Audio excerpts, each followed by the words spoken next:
वालेकुम बिस्मिल्लाहिर्रहमानिर्रहीम। Welcome to my channel एमर्स कोचिंग सेंटर। उम्मीद है कि आप तमाम लोग खैरियत से होंगे। तो स्टूडेंट, आज हमारा जो लेक्चर है वो प्रोजेक्ट प्लानिंग एंड मैनेजमेंट के ऊपर है। इससे पहले स्टूडेंट मैंने क्या किया था, मैंने आपको तमाम लेक्चर के बारे में बताया था कि आपने किस तरीके से तैयारी करनी है। मैं आपको नोट्स, जिस तरह से नोट्स होता है ना, उस तरह से आपकी प्रिपरेशन करवा रहा हूँ बोर्ड के एग्जाम्स के लिए, क्योंकि आपके बोर्ड के एग्जाम्स में किस तरह से सवाल आ सकते हैं और किस तरीके से आपने तैयारी करनी है, वो तमाम चीजें मैं आपको अपने इस लेक्चर में प्रोवाइड कर रहा हूँ। इससे पहले हमने काफी सारे लेक्चर्स पढ़ चुके हैं, आप जाके मेरे चैनल के प्लेलिस्ट में जाकर चेक कर सकते हो। तो चलो आ जाओ, आज की बुक को स्टार्ट करते हैं, project planning and management. Student याद रखना, इस नाम से याद रखना, project planning and management. Management का मतलब क्या होता है कि आप किस तरह से किसी चीज को मैनेज कर सकते हो, और प्रोजेक्ट प्लानिंग का मतलब क्या होता है कि आपने कोई चीज करना है या कोई चीज बनाना है, तो उसको बनाने से पहले क्या क्या चीजें आपने प्लान करना होगा ताकि वो क्या हो सके, उस प्लान को एग्जीक्यूट किया जा सके। ठीक है स्टूडेंट,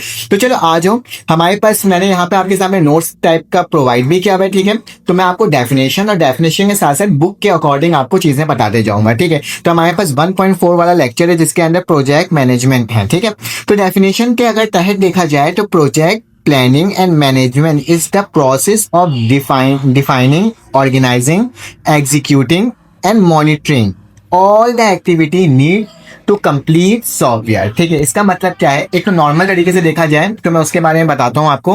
अगर एक डेली लाइफ का तरह देखा जाए तो हम ये कह सकते हैं कि अगर हमें कोई भी चीज़ का प्रोग्राम बनाना है या फिर हम कहीं जाना चाहते हैं, तो सबसे पहले क्या करोगे, उसे इनिशियलाइज करोगे। ठीक है, क्या करोगे, उसे इनिशियलाइज करोगे, फिर देन प्लानिंग करोगे, फिर उसकी एग्जीक्यूशन करोगे, फिर परफॉर्मेंस मॉनिटरिंग करोगे और प्रोजेक्ट को क्लोजर कर दोगे। ठीक है, ये आपको समझ नहीं आया होगा, वो आपको यहाँ से समझ में आएगा कि किसी भी स्टूडेंट सॉफ्टवेयर को बनाने के लिए, किसी भी स्टूडेंट सॉफ्टवेयर को बनाने के लिए आपको जिस प्लानिंग की जरूरत होती है, जैसे कि उस प्रोग्राम की डेफिनेशन, उस प्रोग्राम की ऑर्गेनाइजिंग, उस प्रोग्राम की एग्जीक्यूशन और उस प्रोग्राम की मॉनिटरिंग, मतलब पहले आप डिफाइन करोगे कि आपको बेसिकली कौन सा प्रोग्राम बनाना है, कौन सा प्रोजेक्ट बनाना है, फिर उसकी ऑर्गेनाइजेशन करोगे कि क्या क्या चीजें इसमें रिक्वायर हो सकती है, किस किस तरीके से इसको बनाया जा सकता है। जब बना लिया जाएगा तो स्टूडेंट उसके बाद क्या किया जाएगा, उसकी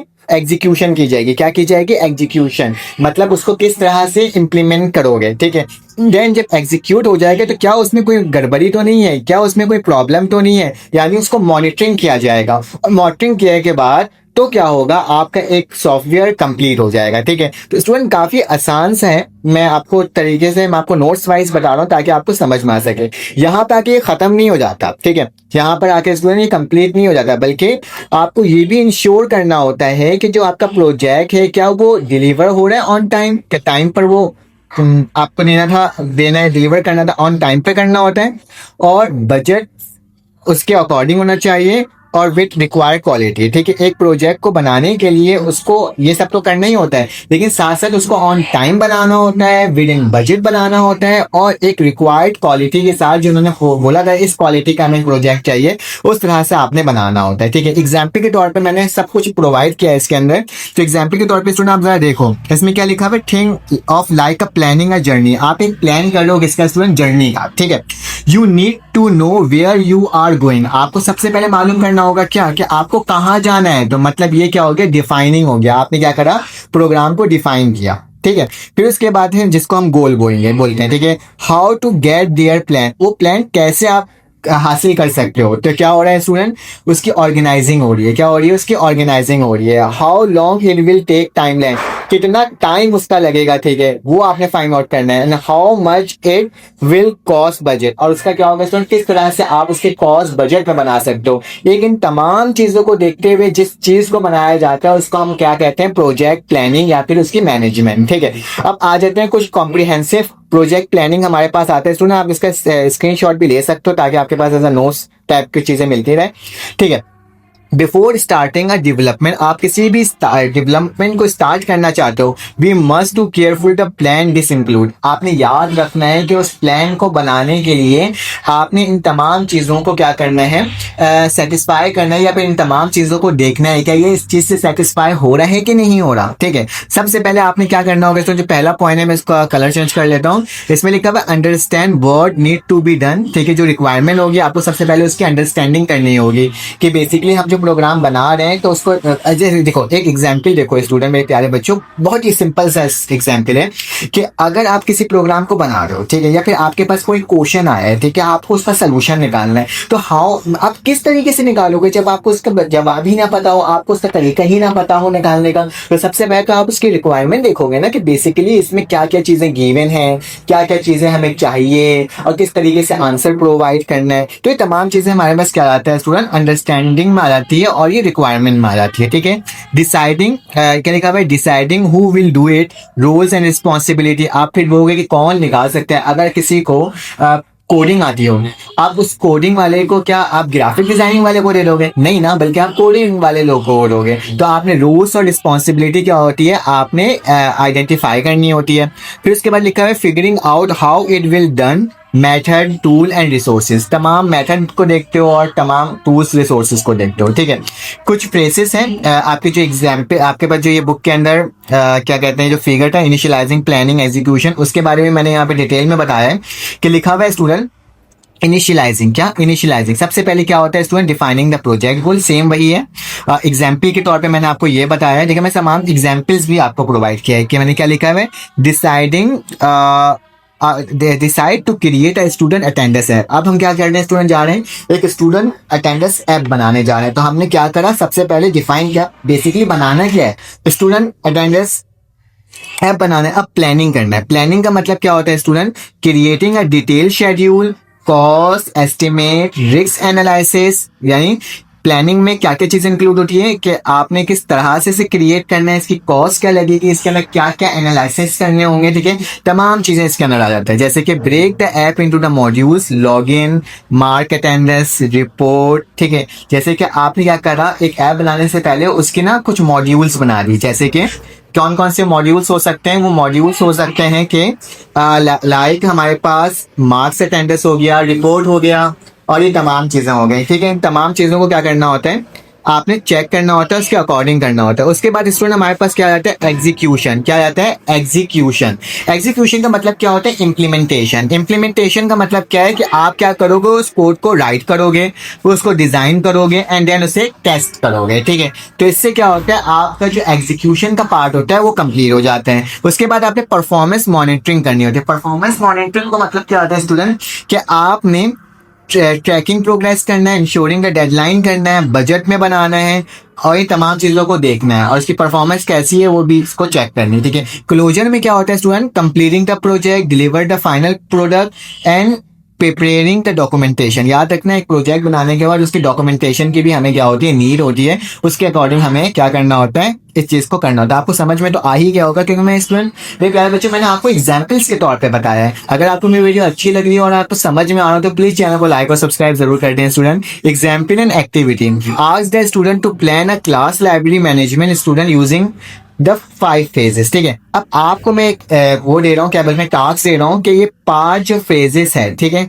इन 5 फेजेस को यूज करते हुए आपने क्लास लाइब्रेरी मैनेजमेंट का सिस्टम बनाना है स्टूडेंट। और आपने मुझे कमेंट में बताना है कि बेसिकली किस तरीके से हो सकता है। आप पहले क्या प्लान करोगे, फिर कैसे इनिशियलाइजेशन करोगे, किस तरह से एग्जीक्यूशन करोगे, किस तरह से परफॉर्म मॉनिटरिंग करोगे, किस तरह से इसकी क्लोजर की तरफ जाओगे। तो ये मुझे कमेंट करके जरूर बताओ कि ये किस तरह से आप कर सकते हो। ठीक है, ये जस्ट एज अ टास्क है, एक वैसे आपको समझाने के लिए। ठीक है, अब आ जाते हैं स्टूडेंट जो हमारे इसके अंदर है बुक के अंदर, कि आपने टाइम लाइन को भी बताना होता है। ठीक है, मैंने बिल्कुल डिटेल में आपको बताया है, उसके अकॉर्डिंग हम क्या कर रहे हैं, एक एक चीज को बताने की कोशिश कर रहा हूँ स्टूडेंट। ठीक है, तो मेरे पास सेटिंग द प्रोजेक्ट टाइमलाइन। अब क्या होगा, सेटिंग द प्रोजेक्ट टाइमलाइन से मुराद क्या है, a project timeline is schedule that define how long each task will take and what order task should be done.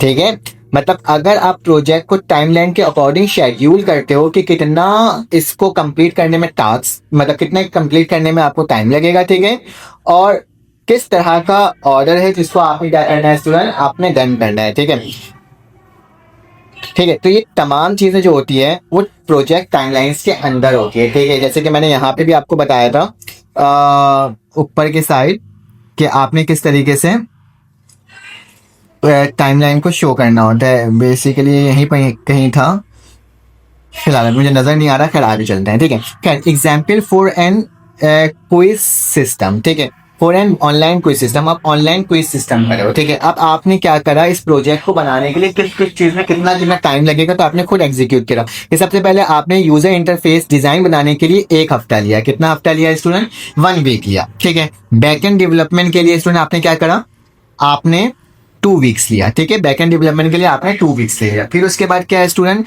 Testing के लिए आपने क्या लिया, 1 वीक लिया। और डिप्लॉयमेंट के लिए आपने कितना लिया, 2 दिन लिया। तो ये तमाम क्या हुआ, ये आपके पास जो आया वो टाइम लाइन आया। क्या आया स्टूडेंट, टाइम लाइन आया। तो टाइम लाइन के अकॉर्डिंग आपने क्या करा स्टूडेंट, इसको सॉल्व किया। ठीक है, थोड़ा गंदा लिखा है मैंने, लेकिन खैर तो यही है। तो आगे चलते हैं। Ensure the project is complete on time. आपने सबसे पहले क्या करना होता है, आपने अपने प्रोजेक्ट को ऑन टाइम क्या करना होता है स्टूडेंट, कंप्लीट करना होता है। इसका की पॉइंट ये है। आगे चलते हैं, एस्टिमेटिंग कॉस्ट। ठीक है, ये भी एक मोस्ट इंपॉर्टेंट चीज होता है कि आपने जो एस्टिमेट लगाया है कि उसके अंदर आप अपना प्रोजेक्ट को कंप्लीट कर रहे हो कि नहीं कर रहे हो। तो डेफिनेशन की तरफ देखते हैं। Estimating cost is mean predicting the tools expensive required to complete an project। ठीक है, तो ये क्या करता है, वो एक्सपेंस को देखता है। ठीक है, कि किस तरीके से आप जो टूल्स आप इस्तेमाल कर रहे हो उसमें क्या क्या चीजें लग सकती हैं और किस अमाउंट के अंदर हो सकता है। ठीक है, तो की फैक्टर ऑफ एस्टिमेटिंग आ सकते हैं पेपर में कि की फैक्टर क्या होता है, डेवलपमेंट टीम। ठीक है, salaries of programmers, designer and tester. सबसे पहले आप देखते हो कि जो डेवलपमेंट की जो टीम होती है उसको क्या क्या देना होता है, उनको सैलरीज देना होता है। किनको, प्रोग्रामर्स को, डिजाइनर को और टेस्टर को। ठीक है, जो क्यूए होता है हमारे पास। फिर इसका टेक्नोलॉजी स्टॉक, देखिए cost of tool, framework, hosting, इन तमाम चीजों का क्या क्या कॉस्ट लगते हैं। होस्टिंग के बगैर तो आपका कोई वेबसाइट लाइफ नहीं हो पाएगा। ठीक है, प्रोजेक्ट ड्यूरेशन, कितना ड्यूरेशन लगेगा, लॉन्गर प्रोजेक्ट हायर कॉस्ट। याद रखना, जितना महीने लगेंगे उस तरह से क्या होगा, ज्यादा पैसे आपके उसमें लगेंगे। फिर उसके बाद इसमें आता है रिस्क मैनेजमेंट। कौन सा management, risk management. Risk management keep the extra money for emergency. ठीक है, आपने क्या करना होता है, कुछ पैसों को एक्स्ट्रा भी रखना होता है।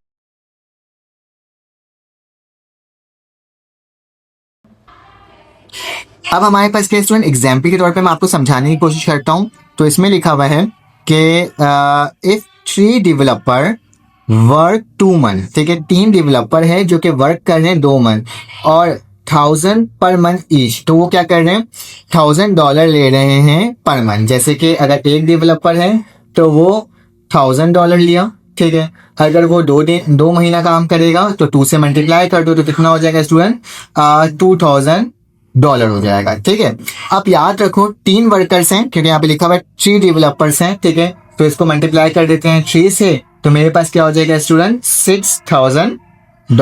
ठीक है, तो ये मेरे पास यहाँ पे लिखा हुआ है कि $6000 होगा, जो कि यहाँ पे मैंने यहाँ पे लिख दिया है। ठीक है, अब $6000 लग रहा है इनको पैसे देने के लिए, और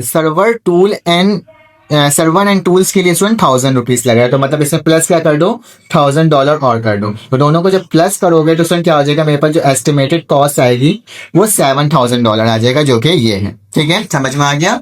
तो आपको इतना क्या लगेगा, टोटल कॉस्ट लगेगा एक प्रोजेक्ट पर। अब लिखा हुआ है student risk management risk assessment and management. अब क्या क्या रिस्क असेसमेंट हो सकती है और उसकी मैनेजमेंट किस तरह से किया जा सकता है, उसके बारे में देख लेते हैं। थोड़ी सी वीडियो लॉन्ग हो जाएगी, लेकिन खैर मैं आपको चीजें बताते जा रहा हूँ। Risk management and management mean identifying possible problem before they occur. ठीक है, आपने सबसे पहले क्या करना होता है, आइडेंटिफाई पॉसिबल, ये प्रॉब्लम आ सकती है इस प्रोग्राम को बनाने में, या फिर ये उसको पहले से आप क्या करोगे स्टूडेंट, आइडेंटिफाई करोगे। ठीक है, उसके होने से पहले। ठीक है, and creating the strategies to handle them, और एक तरह का स्ट्रेटजीज भी लेकर आओगे कि आपने क्या करना होगा, उसको हैंडल किस तरह से किया जा सकता है। ठीक है, उसके कुछ स्टेप्स हैं जिससे आप ओवरकम कर सकते हो रिस्क को। ठीक है, तो identify the risk, example power failure हो सकता है, इंटरनेट इश्यू हो सकता है, डेवलपर लीविंग जॉब हो सकता है। तो आप इसको कैसे ओवरकम करोगे, आप पावर फेलियर होगा तो आपने क्या करना होगा, पहले से कुछ पावर या इलेक्ट्रिसिटी को संभाल के रखना होगा। ठीक है, इंटरनेट इश्यू तो आपने 1 से 2 इंटरनेट के कनेक्शन अपने पास रखने होंगे। डेवलपर लीविंग जॉब से मतलब क्या है कि अगर एक डेवलपर चले जाते हैं तो कोई दूसरा बैकअप में हमारे पास होना चाहिए, ठीक है। उसके बाद स्टूडेंट क्या आता है, एनालाइज रिस्क। एनालाइज रिस्क में क्या होता है, which risk are likely, which are most dangerous, ठीक है। कौन सा वो क्या होता है, रिस्क आप काफी दफा हो सकता है, ठीक है, वो कॉमन है, और कौन सा सबसे ज्यादा डेंजरस है, उन सबको आइडेंटिफाई करना होता है और फिर उससे ओवरकम करना होता है। माइटिगेशन स्ट्रेटजी में क्या होता है स्टूडेंट, बैकअप सर्वर को देखना होता है और स्पेयर डेवलपर को देखना होता है। मॉनिटर एंड रिव्यू में क्या होता है, keep checking for a new risk, ठीक है, आप चेकिंग करना रहना होता है कि क्यों न्यू रिस्क तो नहीं है हमारे इसमें। फिर स्टूडेंट एग्जाम्पल के तौर में लिखते हैं, in online exam if the internet go down the plan of all plan to allow the student to save answer offline, ठीक है। तो ये होना चाहिए प्लान के आप क्या करो, अगर इंटरनेट चले गया तो आपने क्या करना है, आपने उसको सेव करने का कोई ऑप्शन हो, ठीक है। एक हमारे पास है एग्जीक्यूशन, ठीक है। अब एग्जीक्यूशन क्या होता है student, this is the stage where the actual coding, designing and building take place, ठीक है। Team member write a code, create UI, connect the database, require the team work and regular update, ठीक है। क्या होता है execution, basically क्या होता है, आपका तमाम जो काम हो जाता है आपने एनालाइज कर लेते हैं, आप प्लानिंग कर लेते हैं, तो उसके बाद स्टूडेंट क्या होता है, अब उसकी एग्जीक्यूशन होती है। क्या होती है स्टूडेंट, एग्जीक्यूशन। और एग्जीक्यूशन करने के लिए स्टूडेंट क्या होता है हमारे पास एग्जीक्यूशन करने के बाद अब टीम मेंबर्स किस तरह से राइट किए हैं कोड को, कनेक्ट डेटाबेस, तमाम चीजें जो आखिरी वाले मरहले होते हैं वो स्टूडेंट इस एग्जीक्यूशन कोड के अंदर आ जाता है। अब इसके बाद मेरे पास क्या है स्टूडेंट, क्वालिटी अश्योरेंस, ठीक है, इसको हम QA भी बोलते हैं। क्वालिटी अश्योरेंस है QA, ensure that the software work correctly and meet the requirement. बहुत सारे आपके हर ही सॉफ्टवेयर हाउस के अंदर या फिर जो हमारे पास जिसमें कंप्यूटर के ऊपर काम हो रहा होता है या प्रोजेक्ट के ऊपर काम हो रहा होता है, उसके अंदर स्टूडेंट कोई ना कोई QA मतलब क्वालिटी अश्योरेंस होता है, जो कि क्या करता है, इसकी जॉब होती है प्रॉपर, वो क्या करता है, तमाम बग को निकाल कर देता है, तमाम जो मसले होते हैं उसको फाइंड आउट करके देता है, ताकि क्या हो सके, अच्छे तरीके से हो सके। इसका मेथड क्या होता है, testing, coding review, feedback from the user, ठीक है। सिंपल से था तो मैंने इसको कर दिया।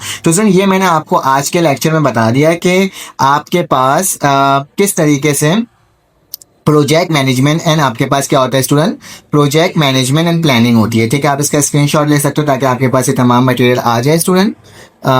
टेस्टिंग टूल में तमाम चीज़ों को बहुत अच्छे से और कोशिश की है अच्छे तरीके से बता सकूं, ठीक है। अब स्टूडेंट इसके बाद इंशाल्लाह हम लोग graphical representation of software system के बारे में पढ़ेंगे और इसको इंशाल्लाह नेक्स्ट लेक्चर के अंदर देखेंगे। तो इंशाल्लाह आपसे मुलाकात होती है एक न्यू वीडियो में। जब तक के लिए अपना ख्याल रखें, अपने ख्याल रखें, दुआओं में याद रखें। अल्लाह हाफिज़।